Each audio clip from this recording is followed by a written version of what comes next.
अस्सलाम वालेकुम। आज हमारा लेक्चर नंबर 7 है एक्टिव पैसिव वॉइस का। Today's lecture is very important because in this lecture I have summarized the whole passive voice of all tenses. As you can see, here are some rules of passive voice, some rules to change active voice sentence into passive voice.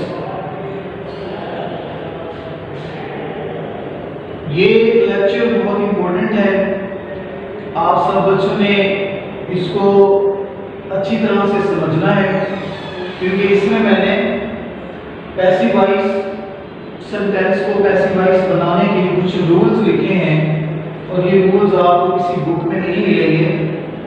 ये एक मेरा experience है जो मैं आपसे share कर रहा हूँ। पहले मैंने आपको प्रीवियस लेक्चर्स में टेंस वाइज पैसिव वॉइस समझाए हैं। अब मैं आपको फॉर्म ऑफ वर्ब के रूल से तमाम पैसिव वॉइस फिर से रिवाइज करवा रहा हूँ। फॉर्म्स ऑफ वर्ब्स के रूल्स के हिसाब से आपने जस्ट सेंटेंस को देखना है और उसमें आपने फॉर्म ऑफ वर्ब देखनी है कि वो फर्स्ट फॉर्म है, सेकंड फॉर्म है, थर्ड फॉर्म है, आईएनजी फॉर्म है या उसमें हेल्पिंग वर्ब कौन से आ रहे हैं।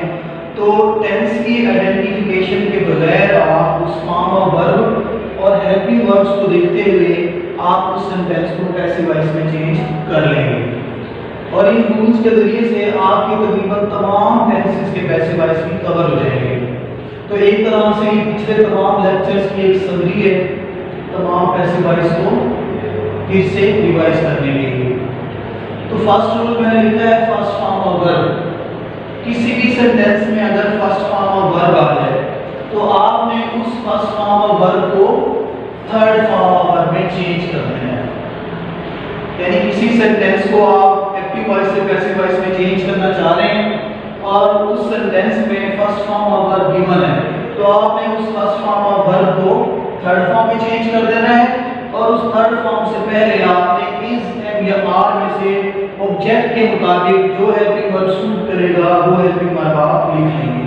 फॉर एग्जांपल अगर सब्जेक्ट ही, शी, इट या सिंगुलर नाउन होगा तो आप हेल्पिंग वर्ब इज यूज करेंगे। अगर ऑब्जेक्ट आई होगा तो एम यूज करेंगे। अगर ऑब्जेक्ट प्लूरल नाउन होगा तो आप हेल्पिंग वर्ब आर यूज करेंगे।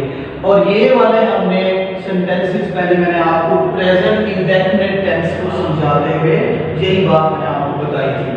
तो यहाँ मैं आपको टेंस की बजाय फर्स्ट फॉर्म ऑफ वर्ब के रूल के हिसाब से समझा रहा हूँ। So the rule of first form of verb is that if there is first form of verb in any sentence and you have to change that sentence into passive voice, you should change the given first form of verb into third form and we use is, am or are as a helping verb. दूसरा rule है बेटा second form of verb. अगर किसी sentence में second form of verb आ जाए, अगर किसी sentence में सेकंड फॉर्म ऑफ वर्ब आ जाए तो आप उसी तरह से उस सेकंड फॉर्म ऑफ वर्ब को चेंज कर देंगे थर्ड फॉर्म में, क्योंकि पैसिव वॉइस में हमेशा क्या आती है थर्ड फॉर्म ऑफ वर्ब। कोई भी फॉर्म ऑफ वर्ब आपको गिवन हो आपने उसको किसमें चेंज कर देना है थर्ड फॉर्म में जब भी आप उसका पैसिव वॉइस बनाएंगे। So second form of verb will be changed into third form of verb and helping verb will be was और वर। यानी जब किसी सेंटेंस में सेकंड फॉर्म ऑफ वर्ब आ जाए और आपने उसको पैसिव वॉइस में चेंज करना हो तो आपने उस सेकंड फॉर्म को थर्ड में चेंज कर देना है और उसके साथ वाज या वर हेल्पिंग वर्ब यूज करना है। अगर आपका ऑब्जेक्ट सिंगुलर होगा तो आप हेल्पिंग वर्ब वाज यूज करेंगे, अगर प्लूरल होगा तो आप हेल्पिंग वर्ब वर यूज करेंगे। और ये मैंने बात आपको पहले पास्ट इंडेफिनिट टेंस के पैसिव वॉइस समझाते हुए बताई थी, ये वही बात है। अब थर्ड रूल है जी थर्ड फॉर्म ऑफ वर्ब। अब अगर किसी सेंटेंस में थर्ड फॉर्म ऑफ वर्ब आ जाए और आपने उसको पैसिव वॉइस में चेंज करना हो तो आपको पता है थर्ड फॉर्म तो फिर थर्ड फॉर्म में ही रहती है, यानी थर्ड फॉर्म में रहेगी, लेकिन पैसिव वॉइस में हमें हमेशा थर्ड फॉर्म चाहिए होती है। तो वो थर्ड फॉर्म मैंने आपको पहले भी बताया था क्या है बीन। तो बीन हम पैसिव वॉइस के थर्ड फॉर्म के तौर से थर्ड फॉर्म के साथ यूज कर लेंगे। और जितने भी हमारे परफेक्ट टेंसेस थे जैसे प्रेजेंट परफेक्ट था, पास्ट परफेक्ट या फ्यूचर परफेक्ट, ये तीनों टेंसेस पर ये रूल अप्लाई होता है थर्ड फॉर्म ऑफ वर्ब वाला। तो थर्ड फॉर्म जो होगी उसी तरह थर्ड फॉर्म में आ जाएगी और उसके साथ बीन हम ऐड कर देंगे। इसी तरह फोर्थ रूल ये है कि अगर किसी सेंटेंस में फर्स्ट फॉर्म प्लस आईएनजी आ जाए, जिसको हम फोर्थ फॉर्म ऑफ वर्ब भी कहते हैं, यानी आईएनजी फॉर्म आ जाए, तो फिर क्या करेंगे?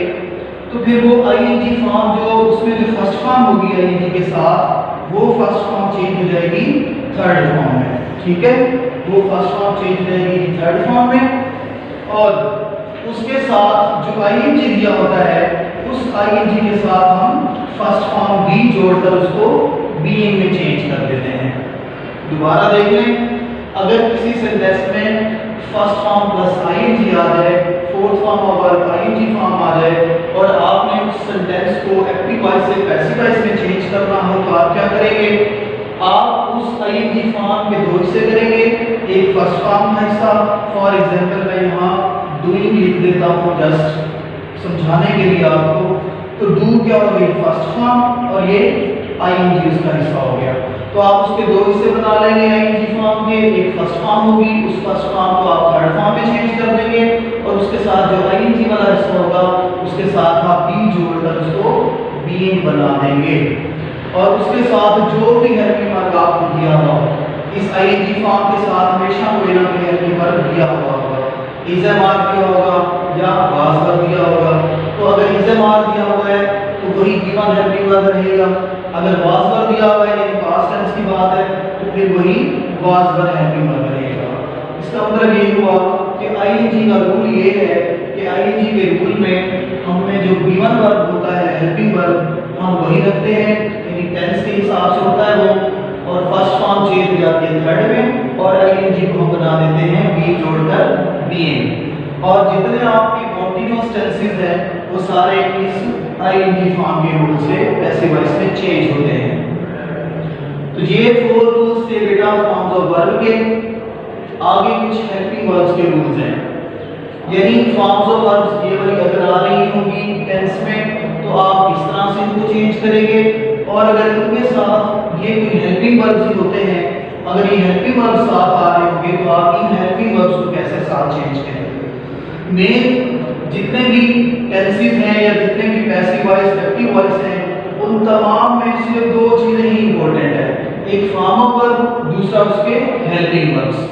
अगर आपको फॉर्म्स ऑफ वर्ब्स की और हेल्पिंग वर्ब्स की समझ आ जाए तो आपके लिए तमाम टेंसेस और एक्टिव पैसिव वॉइस कोई मसला नहीं रहेंगे। तो नेक्स्ट मैं बात कर रहा हूँ हेल्पिंग वर्ब्स की। सबसे पहले है डू या डज। अगर किसी सेंटेंस में डू या डज आ जाए, यानी एक सेंटेंस लिखा हुआ है उसमें डू या डज आ रहा है और आपने उसको एक्टिव वॉइस से पैसिव वॉइस में चेंज करना है, तो आप क्या करेंगे? बाकी रूल ऊपर उसी तरह से है, उसके साथ फर्स्ट फॉर्म होगी वो थर्ड में चेंज हो जाएगी, उस सब्जेक्ट ऑब्जेक्ट की जगह रिप्लेस हो जाते होते हैं, वो सारी चीजें कॉमन है तमाम पैसिव वॉइस में। सिर्फ चेंज कहाँ आएगा? हेल्पिंग वर्ब में या फॉर्म ऑफ वर्ब में। तो अगर किसी सेंटेंस में डू या डज आ जाए तो आपने क्या करना है? आपने उस डू या डज को खत्म कर देना है और ये डू या डज चेंज हो जाएगा इज एंड आर में, यानी एक्टिव वॉइस के सेंटेंस में डू या डज गिवन होगा, आप जब उसको पैसिव वॉइस में चेंज करेंगे तो डू या डज को आप खत्म कर देंगे, उसी की जगह आप इज एंड या आर इस्तेमाल करेंगे। और ये बात आएगी प्रेजेंट इंडेफिनिट टेंस के नेगेटिव या इंटरोगेटिव सेंटेंसेस में। जब हम प्रेजेंट इंडेफिनिट के नेगेटिव या इंटरोगेटिव सेंटेंसेस करते हैं तब वहां डू या डज का इस्तेमाल होता है। और ये बात मैंने आपको पहले भी समझाई थी कि डू या डज जो है वो प्रेजेंट इंडेफिनिट के हेल्पिंग वर्ब है एक्टिव वॉइस के। जब पैसिव वॉइस में चेंज करते हैं तो ये रिप्लेस हो जाते हैं, चेंज हो जाते हैं इज एंड या आर में। ठीक है, उसके बाद नेक्स्ट हेल्पिंग वर्ब है कि डिड। अगर किसी सेंटेंस में डिड आ जाए तो डू डज की तरह डिड भी खत्म हो जाएगा और ये चेंज हो जाएगा वाज या वर में। ये बात हमने पास्ट इंडेफिनिट के नेगेटिव या इंटरोगेटिव सेंटेंसेस में पहले पढ़ी थी। इसी तरह आगे हेल्पिंग वर्ब है हैज, हैड या हैड। किसी सेंटेंस में हैज आ जाए, हैव आ जाए या हैड आ जाए, ये मोस्टली परफेक्ट टेंस के हेल्पिंग वर्ब्स हैं। तो इनको हम चेंज कर देंगे बीन के साथ। हैज होगा तो हैज बीन, हैव होगा तो हैव बीन, और अगर हैड होगा तो हैड बीन में चेंज हो जाएगा। और आपके तीनों परफेक्ट टेंसेस यानी प्रेजेंट परफेक्ट, पास्ट परफेक्ट और फ्यूचर परफेक्ट, ये तीनों दोनों परफेक्ट टेंसेस प्रेजेंट और पास्ट इसी रूल के हिसाब से चेंज होते हैं। उसके बाद नेक्स्ट है जी विल या शैल। किसी सेंटेंस में सिंपल विल या शैल आता है। जब सिंपल विल या शैल आता है तो उसके साथ फर्स्ट फॉर्म होती है, और फर्स्ट फॉर्म का रूल आपके सामने ऊपर है, वो थर्ड में चेंज हो जाती है। तो विल या शैल जो होगा वो चेंज हो जाएगा विल बी या शैल बी में। ये फ्यूचर इंडेफिनिट टेंस में हमने बात पढ़ी थी। किसी सेंटेंस में अगर विल या शैल आ जाए और आपने उसको पैसिव वॉइस में चेंज करना हो तो आप उस विल या शैल के साथ बी का इजाफा कर देते हैं। इसी तरह नेक्स्ट है विल है या शैल है। शैल है आ जाए या विल है आ जाए किसी सेंटेंस में और आपने उसको चेंज करना हो पैसिव वॉइस में, तो उस शैल है या विल है के साथ बीइंग का इजाफा हो जाता है। और ये बात हमने फ्यूचर परफेक्ट टेंस में पढ़ी थी।